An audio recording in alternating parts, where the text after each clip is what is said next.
At SKAARHOJ, we are all about universal control panels. We pour countless hours into research and development to integrate with specific devices, allowing you to control a wide range of brands such as cameras and video switches and audio devices, routers, and much more. And we do that with incredible detail and sophistication. And now we have added support for Ember Plus, which is a universal control protocol. And this means that beyond our tailored solutions, you can connect to any Ember Plus device and you can explore its parameter tree, you can select exactly what you need, and you can map it down on your control panel. So in this video, I want to explore that with a Jünger audio device. And it's not so much about what this device can do as much as it is our ability to connect to it and pick parameters, map it onto the Color Fly right here. Color Fly is a SKAARHOJ product which has motorized faders, it has buttons and knobs, and it's pretty perfect for audio and also camera control. Two kind of different segments, but it just shows how much we are serious about universal control, that we have products that will cater to both markets. But let's look at what the Jünger audio processor is. This is AIXpressor, and it has a UI like this, and we'll mainly work inside this UI. We won't hear any audio in this video, but we'll see parameters change. So inside of this one, I have picked out the program and spectral processing channel strip 5.1, and that's our target for the things that we want to explore today. So you see it here. And there is an EQ section, there is some signals we can work on, there is also a level magic, and those things has actually been mapped onto my Color Fly panel. In a moment, I'll show you how we can map stuff down here ourselves, but I want to start out by showing you that I have already mapped this button. So as I'm pressing this, you see that the enable leveler is turned on and off. And it's just an example. I'm not saying it makes sense on this particular button. It could have been any button, okay? But it's there and it works. Up here, I have a knob. If I turn this knob, you see the loudness target is changing. That's the value right here. And you may wonder what happens if I change this. And you see on the panel is actually reflected. Likewise, with the leveler, if you see me turn it off, you also see it change over here. And maybe you already noticed that the display has a meter that is showing, reflecting the value coming from the leveler gain right here. So it's also mapped onto the display tile next to the fader. The fader itself, we have mapped that under the spectral signature here, and you'll see that it's actually moving this band at 63 Hertz up and down. And again, if I move this, you'll see that the fader is moving. Wow, of course, because we generally have a two-way communication with the devices. So we pick the state up, we show it on the display as a color or a fader position, and we can send it back again. So that's classic SKAARHOJ, and it's not to take it for given, because a lot of protocols out there, especially the most basic ones, they are one-way streets, and it's not great for quality control.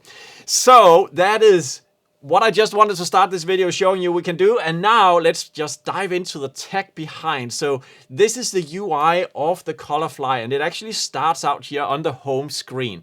So on the home screen, you see I have devices added. I have added the Jünger model over here on this IP address. And I also have a configuration for my Color Fly. Just quickly, let's see what we have in here. There are configurations for a lot of other things like advanced audio control. And if I pick that, you'll see the panel changes slightly. We would need to have devices to see significant things change over here. Now I pick Color Fly for Red Komodo, and it has a little menu.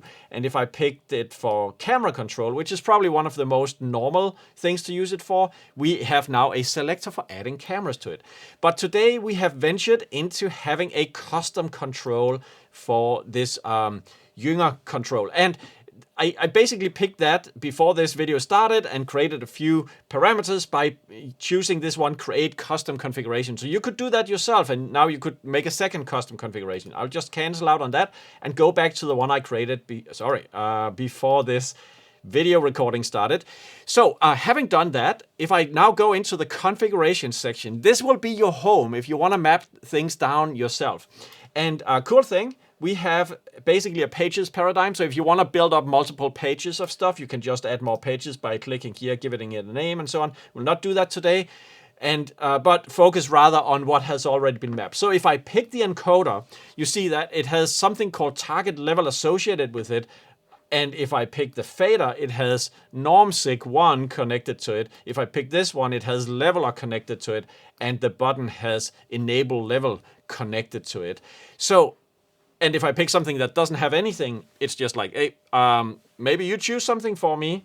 And just quickly, with the things that we already have, I could use this enable level. And now we actually have that on this button as well. So, if we go to the AIXpressor, then let me see once again, we need to go in here, and now I press this button and you see that I am actually disabling the leveler.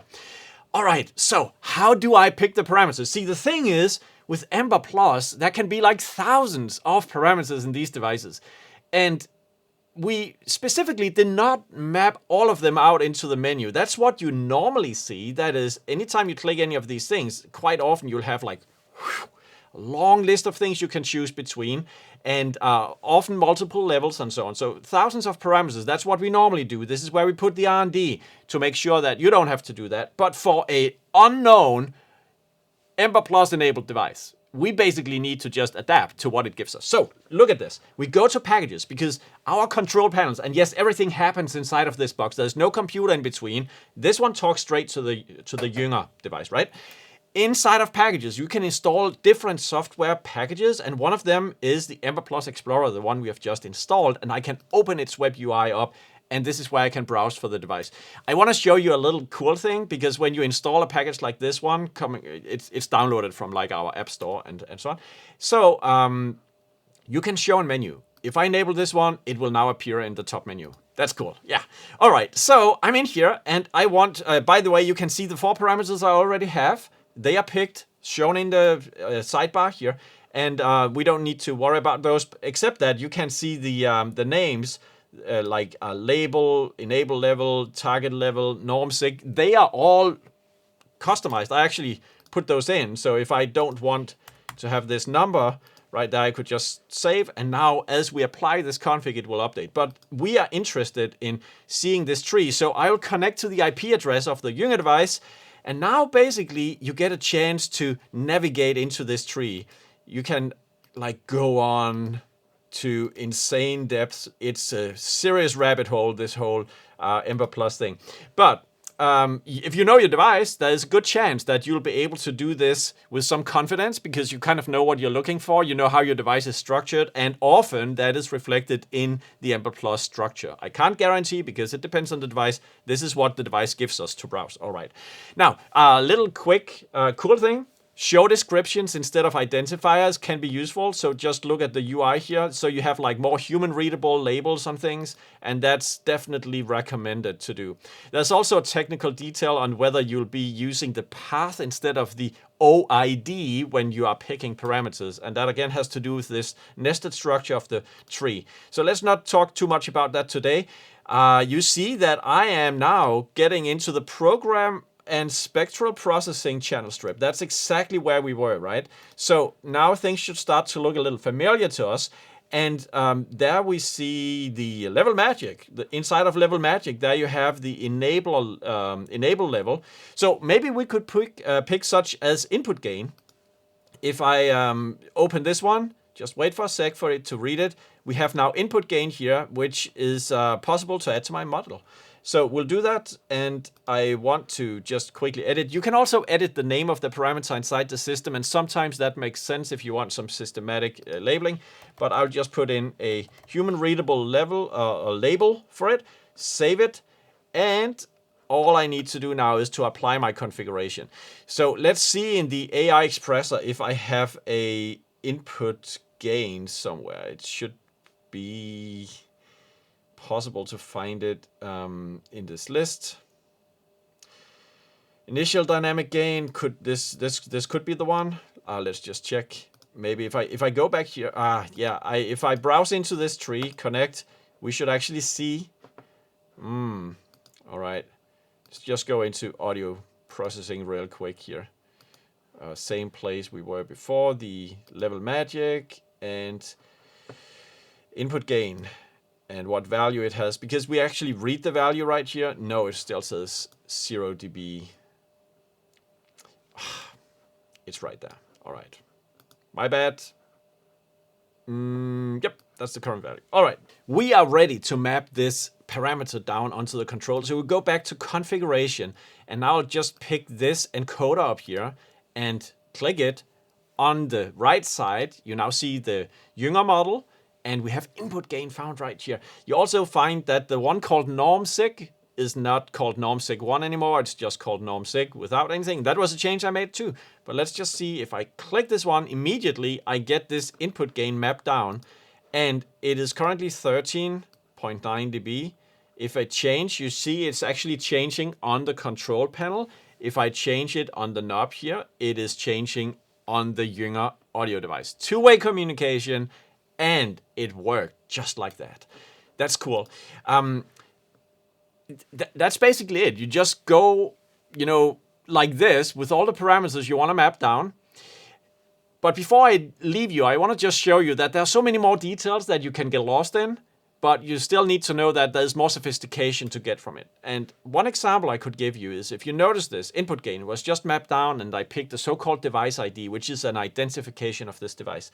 But if I click this fader and I apply the normsig, you see that there's a index parameter. And if I choose that to be 2, apparently it picks up some different value. If I just click this one, you see this is index 1, this is index 2, this is index number 3. I could set it to that one. And finally, we have this one. Let me just choose that to index number 4. And if we go into the AIXpressor and we open this one, you see the first fader here is the first.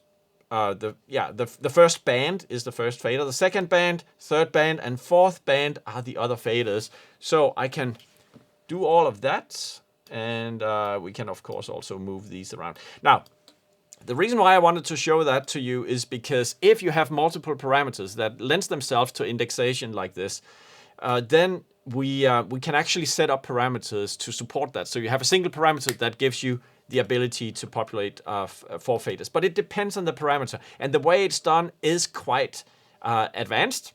Just be warned. It is beyond just picking a parameter and then map, boom, boom, boom. It is, you need to open the editor, and the editor gives you a JSON view into how the parameters you have currently picked is being set up. And if you look at the one called normsig here, you see that we have added a so-called dimension. And this dimension basically says that we have 5 values from 1 to 5 called index, which is now included in the path of the parameter. Now take a deep breath. Look at this. If you feel your heart pounding of excitement, it's for you. If you feel like you're shrinking inside, then just ignore what I just said, okay? And that's the flexibility quite typically of SKAARHOJ products. They have depth that will cater to the most enthusiastic of you out there. But we also keep a main line, which is easy to use. So this video is just a quick glimpse into our Ember Plus universe, and there's plenty more development ahead and even more exciting things I could share with you.